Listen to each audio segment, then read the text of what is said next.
talk about some really critical information that just is at the very, very basics of word processing, whether you're using Google Docs, Microsoft Word.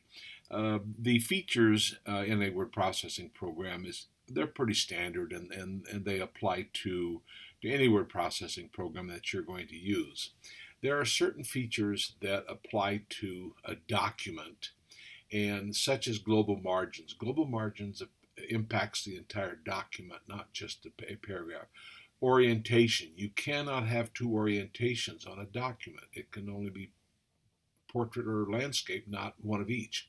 Sections and breaks. You can have different sections, but that applies to the entire document. Page setup, header and footer.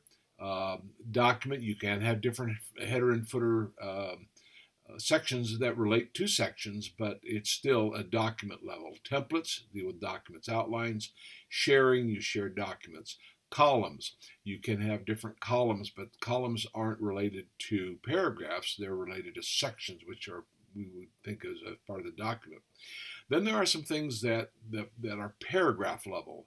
Margins, not global margins, but like margins, tabs, indents, styles, alignment. You cannot have two alignments in a single paragraph.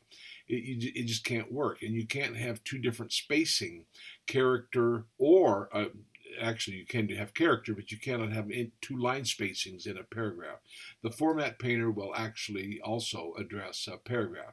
Then there's some things that just impact text. Formatting, such as bold-faced, underlining, font size, that type of thing. Character spacing. Here's styles again. There are styles that impact text. Format painter, you can use the format painter to copy colors, font size, etc. And then there's also special characters. Then there's also things that apply specifically to lists, such as numbers, bullets, multi-level lists. And then there are things that you can insert into your word processing documents, such as tables, graphic objects, pictures, charts. And then there's numerous tools, which we will get to at different parts of the course. But let's go now take a look at the things that impact paragraphs. The real issue here is what a paragraph is. And a paragraph is defined by carriage returns. And to see that, I'm going to click on this show here, and you can see that there is a carriage return that precedes this paragraph. Here is a carriage return that ends that paragraph. There are no carriage returns in this paragraph, and at the end of it, there is a paragraph marker, and each of these are identified as a paragraph marker. So it has to be preceded with a paragraph, a carriage return, and it has to end in a carriage return. Then that is what defines a paragraph.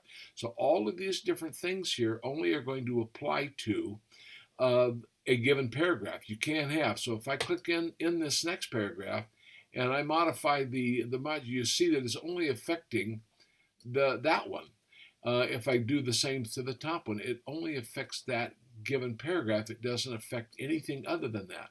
If I go down here and click on George and I move this margin, I'm only affecting that single paragraph because that line is considered a paragraph.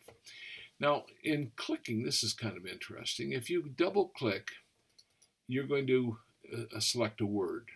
If you triple click, you're going to select a paragraph. If you can hold down the control key and click, you will select a sentence. It's kind of a very interesting event there. But if I double click on this, that is the paragraph right there. I've established a paragraph. If I come down here and double click on George, that's the paragraph. This is not a paragraph down here. Each line here is considered a paragraph. So if I go up here and modify this for George's line, I clicked on the top up here.